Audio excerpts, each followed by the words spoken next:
Quiero mencionar dos cosas antes de empezar con mi presentación.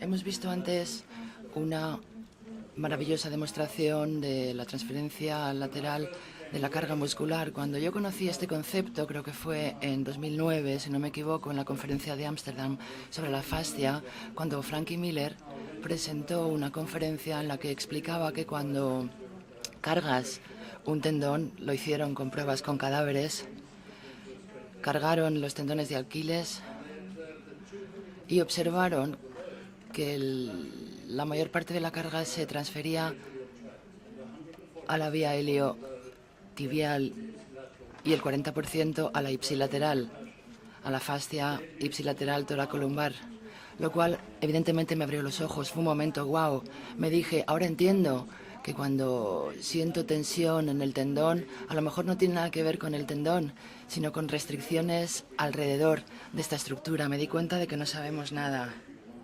Así que muchas gracias, André, por esta maravillosa presentación. También estaba pensando otra cosa, en los puntos gatillo, el mensaje que nos acaban de transmitir de puntos gatillo. Cuando estaba escribiendo este libro con Taina Bradley, que es una fisioterapeuta neozelandesa, que tiene su propia clínica de rehabilitación respiratoria, estábamos hablando sobre el contenido del libro y lo que íbamos a incluir sobre el dolor miofascial. Cada uno teníamos nuestra perspectiva propia. Decidimos que íbamos a verter ambas perspectivas en este capítulo. Ya trata los puntos gatillo, tratando la causa raíz. Cuando un paciente la viene a ver con, por ejemplo, una pauta respiratoria de vías altas, encuentra puntos gatillo en los espacios intercostales, mide la presión necesaria para activar los puntos gatillo y activar el dolor, y enseña al paciente a respirar mejor con ejercicio y con otros métodos, y luego en la segunda visita, a las 2-3 semanas, utiliza otra vez la misma técnica para darse cuenta de si el paciente respira mejor o no, porque necesitaría más presión para activar los puntos gatillo. 6 semanas después ya no tienen puntos gatillo, han aprendido a respirar. Esta es la forma en la que ya trata los puntos gatillo. Yo soy más anticuado, sigo tratándolos manualmente. En cualquier caso, son dos perspectivas distintas para tratar lo mismo, que no tienen que ver para nada con el contenido de mi presentación, por cierto. Vamos a ver si esta es mi presentación. Efectivamente, es la presentación que buscaba. Vamos a oír palabras como hiperventilación. Cuando hablamos de alteraciones de la pauta respiratoria, no estamos hablando de patologías, no estoy hablando de personas con enfermedad pulmonar crónica obstructiva ni asmáticos, no estoy hablando de patologías, sino que me voy a referir a una disfunción en el patrón respiratorio que en vuestro mundo se parece mucho a una disfunción postural. Se convierte en una pauta, en un hábito del sistema, una pauta sistémica. Las pautas respiratorias se convierten en un hábito. El extremo de este trastorno ya se acerca a la patología cuando se convierte en hiperventilación. Es el extremo. Lo que vemos en esta capnografía, en este diagrama, es la medición de la presión parcial de anhídrido carbónico. Cuando llega a un nivel de unos 40 milímetros de mercurio, es normal, y cuando el paciente empieza a respirar con el tórax superior, la presión parcial baja a 30-35 milímetros de mercurio, lo cual desencadena una serie de fenómenos metabólicos o alteraciones metabólicas en el organismo que de hecho pueden repercutir en el tono muscular y en otros parámetros que veremos posteriormente. Dos definiciones básicas que son importantísimas. Bajos niveles de CO2. Muchos consideran que las alteraciones del patrón respiratorio tienen que ver sobre todo con la oxigenación. La oxigenación es un efecto final, pero no es uno de los primeros efectos. El primer efecto de una pauta respiratoria rápida con la parte superior del torso es liberar más CO2 del que necesita el metabolismo corporal en ese momento, lo cual se traduce en hipocapnia, el efecto de lo cual es una alteración de la llegada de oxígeno a los tejidos, que se traduce en fatiga y otros síntomas del aporte de oxígeno. Así que la hipocapnia es un elemento clave cuando estudiamos una pauta rápida de respiración con la parte superior del tórax en cuanto este es el sistema nervioso central mediado o que es un elemento que media el tono, y esto tiene que ver con el tono pasivo, que es intrínseco de los tejidos.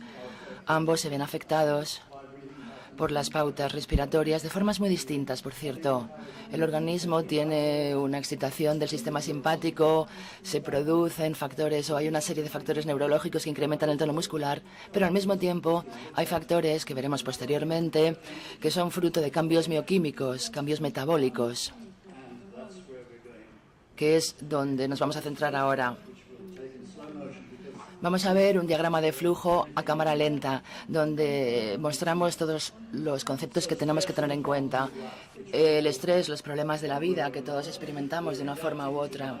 Nos adaptamos a la vida, nos adaptamos a la biomecánica y a los factores psicosociales y bioquímicos y a la mafia de Bruselas. Bueno, no quería mencionar a Bruselas, lo siento. Es una reacción gatillo. Desde el fondo de mi corazón os digo, amamos a Europa, pero yo soy británico y queremos salir de la Unión Europea. Lo siento, pero no voy a hablar más de política, pero no he podido evitar decirlo.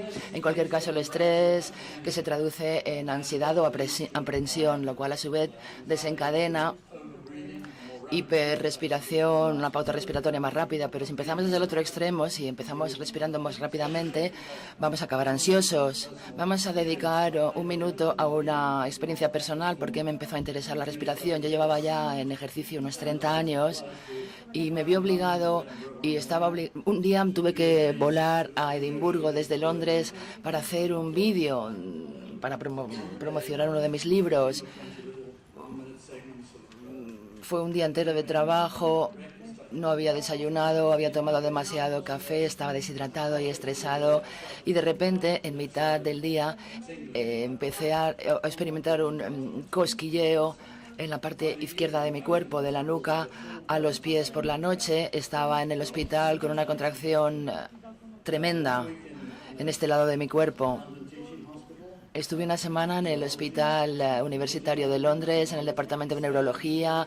Me hicieron todo tipo de técnicas de imagen y todo tipo de pruebas y no encontraron nada, la verdad. Me dijeron, no te pasa nada, excepto el neurólogo me dijo, vamos a intentar otra cosa. Vamos a hacer una prueba de hiperventilación voluntaria. Respira rápido durante un minuto. En cuestión de 30 minutos habían repetido todos los síntomas interiores. Esta contractura puede producirse en menos de un minuto después de hiperrespiración, y luego veremos los motivos que lo explican. Me interesa la respiración no por motivos académicos, evidentemente hay motivos académicos, pero sobre todo son motivos muy personales. Toda esta ansiedad desencadena la hiperrespiración y viceversa. El organismo, el cuerpo, entra en la respuesta de luchar o huir, y se incrementa la frecuencia cardíaca, los músculos se tensan, lo cual alimenta la ansiedad. Cuando se activan los escalenos, los intercostales, la zona del diafragma y estos músculos se ven activados, estos músculos, muchas miles de veces al día, más de lo que necesita el organismo. Los síntomas más comunes son dolor en la cabeza, en los hombros, en el cuello, en toda esta musculatura accesoria de la respiración, lo cual nos lleva a la parte más importante, porque lo que hemos dicho hasta ahora es evidente. Pasamos ahora a lo más interesante. Perdemos demasiado CO2. El dióxido de carbono se recluta del ácido carbónico en la sangre que circula por el torrente sanguíneo para mantener el pH a niveles correctos, 7,3 alrededor de este nivel, que es el pH donde tiene que estar en nuestro organismo. Cuando respiramos en exceso, la sangre se convierte en una sangre demasiado alcalina. Perdemos demasiado ácido carbónico, llega el pH a 7,4 o 7,5 y se producen grandes cambios metabólicos en el cuerpo. Se llama alcalosis respiratoria, que lleva a una cosa que denominamos el efecto Bohr, B-O-H-R, un efecto que describió Bohr, danés, en 1906 aproximadamente. Su y sus colegas identificaron la forma en la que la hemoglobina libera oxígeno en el organismo. La molécula de hemoglobina sale del corazón, llega a los pulmones y entra en contacto con el oxígeno. Lo hace en los pulmones porque es la parte más alcalina del organismo. Luego sale de los pulmones y llega a algún lugar del cuerpo donde los tejidos piden oxígeno, pero si todo el torrente sanguíneo está más alcalino, va a liberar oxígeno de forma menos eficaz. Los tejidos están infraoxigenados porque hay demasiado poco anhídrido carbónico, CO2. Y luego el organismo no dice, bueno, qué bien estoy.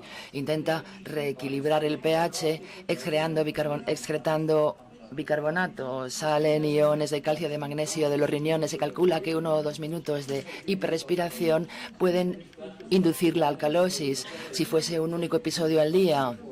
Si le lleva a los riñones 24 horas reequilibrar el pH, pero si somos una persona muy ansiosa que hiperventilamos constantemente o muchas veces al día, nunca recuperamos el equilibrio. El resultado final de todo ello son bajos niveles de calcio y de magnesio, cambios neurológicos, los nervios funcionan con mucha menos eficacia, cambia también el umbral del dolor. Y en un entorno alcalino, los músculos lisos del cuerpo se contraen donde están, en las venas, arterias, en el intestino, y ahora lo sabemos también en toda la fascia. Se incrementa el tono facial. Tenemos entonces una serie de fenómenos que se van produciendo únicamente porque hay un desequilibrio en la pauta respiratoria, en el patrón respiratorio. Y estos son algunos de los síntomas que no tengo tiempo de leer. Quizá los intérpretes puedan hacerlo, pero desgraciadamente no podemos porque no vemos bien la pantalla.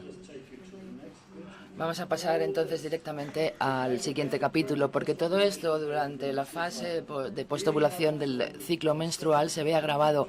Las alteraciones del patrón respiratorio afectan el 70% de las mujeres y el 30% de los hombres. Diferentes estudios muestran unas grandes diferencias de la prevalencia entre sexos por motivos quizás hormonales. Se acelera el patrón respiratorio en la postovulación. Si una persona tiende ya a ser ansiosa y tiene estresores en la vida, me han dicho que la vida de las mujeres modernas es una vida bastante estresada. En la fase de postovulación, muchos de los síntomas premenstruales que se experimentan, y esto lo sabemos desde los últimos 5 años, son idénticos a los que induce la hiperventilación. Y por tanto podemos empezar a vislumbrar elementos que indican cambios neurológicos y constricción de músculos lisos que incrementan el tono muscular porque incrementan el tono de la fascia. Volvemos a ver otra vez el concepto de antes, hipocapnia. No tengo que dedicar mucho tiempo en volverlo a describir porque quiero dedicarme a hablar de otros conceptos. Es interesante analizar lo bien que está estudiada la respiración en el cerebro en lo que se refiere a la reducción de CO2 y alcalosis respiratoria. Y me refiero a los cirujanos, a las personas que trabajan en cirugía intracraneal. De ahí proviene mucha de la información que hoy conocemos y utilizamos en nuestro campo.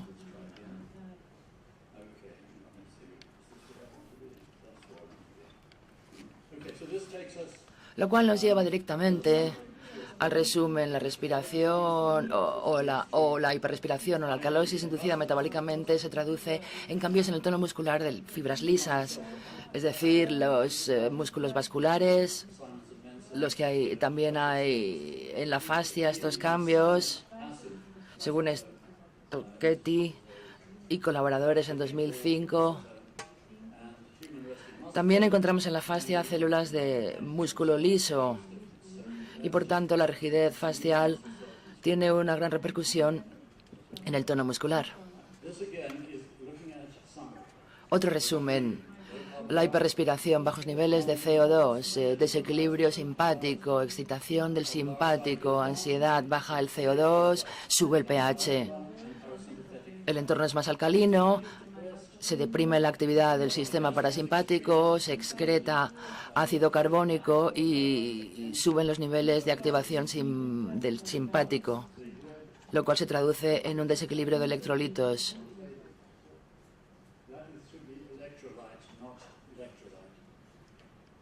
Está cortada la palabra, quiere decir electrolito. No sé por qué no se ve la E en la pantalla. Se produce un incremento en las hormonas del estrés, también un incremento de la adrenalina y una serie de efectos que ya hemos visto muy de pasada.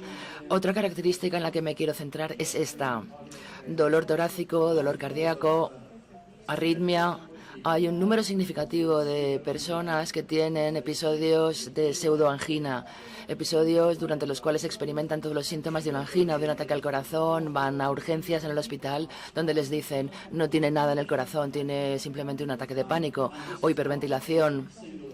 Y no estamos hablando de un único episodio, hay personas que los experimentan muchas veces, lo cual nos da una idea de los efectos que puede suponer todo esto. Yo tuve efectos diferentes, esta contracción a la que me refería anteriormente. Puede haber síntomas cardíacos, dolor torácico y también síntomas intestinales, porque hay constricción de la musculatura lisa del intestino. También hay efectos en el sistema genitourinario, puede haberlos. Muchos experimentarán problemas en el tracto genitourinario como resultado de una hiperventilación. No voy a dedicar demasiado tiempo a esto, es el ciclo del dolor. Vamos a pasar esta transparencia porque no nos lleva a ningún sitio. Vamos a ver cuál es la secuencia de la hiperventilación. A modo de resumen, tenemos un tono vasomotor reducido, cerebral, coronal, cutáneo, disponibilidad de oxígeno menor, excitabilidad neuronal incrementada, mucha excreción de bicarbonato, se pierde la base de los tampones, se ve alterada la absorción de oxígeno, efecto Bohr. Tenemos un centro respiratorio en la base del cerebro que mide los niveles de CO2. Es como si fuera un termostato en la pared de nuestra casa. Mide nuestra tolerancia, nuestra necesidad de oxígeno en función de nuestras pautas respiratorias. Si respiramos con la parte superior del tórax y te pido que no respires durante 5 o 7 segundos, suben los niveles de CO2, sientes necesidad de respirar porque te sientes como si estuvieras ahogándote, porque el centro respiratorio está calibrado en función de los niveles con los que te sientas cómodo, en función de cómo respires. Así que reentrenar la respiración también incluye reentrenar este centro para que cambie los niveles de CO2. Hablaremos de ello posteriormente. Estos son los síntomas de los que ya hemos hablado y por tanto no voy a repetirme.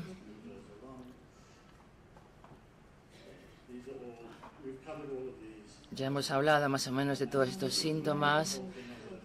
Vemos aquí toda esta información en otro gráfico. Dominancia del sistema simpático en la respiración, incremento del tono muscular, disnea, fatiga, etcétera, etcétera. Vamos a ver un ejemplo. Este es un estudio bastante reciente realizado en la Escuela de Osteopatía de la Universidad de Gales, en Grenoble, donde se han centrado, vamos a ver en qué se han centrado, en el eje de abscisas, el horizontal. Vemos la presión parcial de anhídrido carbónico 40, se considera un nivel normal. Esto sigue siendo normal. Alrededor de 35 también. De ahí para abajo estamos ya en la zona de hiperventilación. Si nos fijamos en los círculos azules y verdes, en azul se indica la respiración diafragmática normal y en verde, estos puntos que están aquí agrupados, más hacia la izquierda,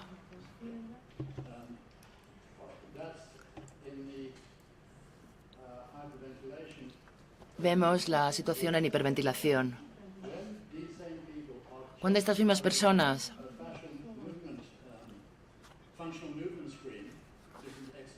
utilizan FMS, el Functional Movement Screen, vemos que las habilidades motoras se reducen cuando los niveles de CO2 son bajos en uno que respira con la parte superior del tórax, lo cual limita nuestra capacidad de funcionamiento y de realizar ejercicios normalmente. Espero que me haya explicado bien, dice el orador. Vemos ahora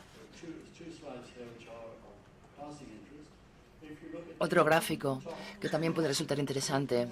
En la parte superior nos fijamos en el escaleno y en el trapecio. abajo en el tórax y en el abdomen. Es la actividad de una persona cuando tiene las manos sobre el regazo o sobre un teclado mientras escribe o mientras no escribe. Vemos en la parte media del gráfico lo que ocurre. Cuando escribimos en el teclado respiramos más rápidamente, aunque no nos demos cuenta. Nadie sabe cuáles son los motivos exactos. Hay una teoría, sin embargo. Existe un vínculo, dice la teoría, entre el atrapamiento o sobre el atrapamiento de los movimientos respiratorios al movimiento de los antebrazos, que puede deberse a motivos evolutivos. Coordinación, por ejemplo, entre los movimientos y la respiración, o a lo mejor tiene que ver con la excitación que produce sentarse frente al ordenador para escribir en el teclado. Tenemos aquí 12 estudiantes que están escribiendo mensajes en el móvil. Hemos medido por electromiografía superficial la actividad de varios músculos, temperatura de los dientes y conductancia de la piel en ambas manos. Todos los sujetos mostraron un incremento significativo en la conductancia de la piel, frecuencia respiratoria y cardíaca, en comparación con medidas basales durante la escritura de mensajes, y más del 80% comunicaron dolor de mano y cuello durante la escritura de mensajes. Y además, cuando recibían un mensaje, mantenían la respiración, contenían la respiración y se produjo una excitación del sistema simpático, lo cual indica algo interesante. Algunos de los desencadenantes de la vida moderna que tienen que tenerse en cuenta en una persona que tiene quizás alteración de la pauta respiratoria. Si uno es mujer con alteración de la pauta respiratoria, está premenstrual y escribe muchos mensajes de texto, los síntomas probablemente sean hipertonicidad. Los síntomas son parecidos, perdón, y la hipertonicidad es uno de los factores. Este es un cuestionario que es un instrumento bien validado. El Nijmegen, con una exactitud del 90 al 95%, lleva muy poco tiempo realizarlo para identificar una alteración de la pauta respiratoria. Todo lo que tiene que hacer el paciente es enumerar sus síntomas en la columna adecuada. Nunca, muy pocas veces, a veces, con frecuencia, muy con frecuenciamente. Los síntomas: dolor torácico, tensión, visión borrosa, mareos y demás. Supongo que hay una versión en español. Es un cuestionario que lleva utilizándose más de 35 años, que se ha actualizado frecuentemente. En cuanto a su puntuación, si la puntuación final es superior a 19, estamos cerca de la hiperventilación. Puede haber signos y síntomas en el paciente. Podemos realizar varios tipos de evaluaciones. Podemos centrarnos, por ejemplo, en los movimientos de las manos, expansión lateral. Podemos centrarnos en diversos ángulos anatómicos que nos producen indicaciones muy útiles. También podemos hacer capnografía, que también indica con bastante exactitud los niveles actuales de CO2 para realizar una evaluación tanto objetiva como subjetiva. Los gases en sangre son el mejor indicador, pero desde luego en cualquier consulta no podemos realizar estas pruebas. La capnografía ya no es tan cara como antes y se puede utilizar con bastante frecuencia. Como este aparatito que vemos aquí, una cánula en la nariz del paciente, le decimos al paciente que respire para conseguir la medición del anhídrido carbónico total expirado en exhalación. Podemos resumir 20 segundos en una única línea y podemos ver entonces la situación de muchos minutos en una única línea. Les podemos dejar media hora con la máquina, con una unidad de biofeedback, pidiéndoles que cambien el nivel, el pico del flujo expiratorio de CO2. Con el tiempo, muchos aprenden a respirar de una forma en la que este pico está más elevado. ¿Cómo mejoramos la respiración? Aquí vemos dos variaciones. Este es el modelo de Paul Hodgins, que llamamos el modelo de fisioterapia, y este es el osteopático.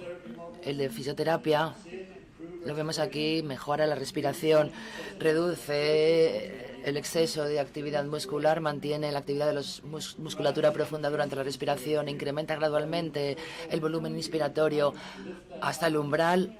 Yo eliminaría este punto de la diapositiva. Está en una secuencia errónea y optimiza el patrón respiratorio durante la exhalación aprender a exhalar bien, en mi opinión, es lo más importante que puede hacer un paciente para aprender a respirar mejor. Si intentamos centrarnos en optimizar la inhalación, la fase de inhalación, acabamos luchando contra un espacio que no existe. Si lo que aprende el paciente es a exhalar, únicamente no puede inhalar adecuadamente. Así que empezamos con la exhalación para mejorar también luego la inhalación, así como la movilización. Volviendo a Paul Hawkins, postura neutral, reentrenamiento funcional y luego movilización, normalización de tono muscular, control motor, diafragmático, etcétera, mediante el ejercicio, la terapia manual, optimizar el movimiento y la actividad muscular, mejorar la forma y reentrenar el patrón respiratorio. En nuestro planteamiento osteopático empezamos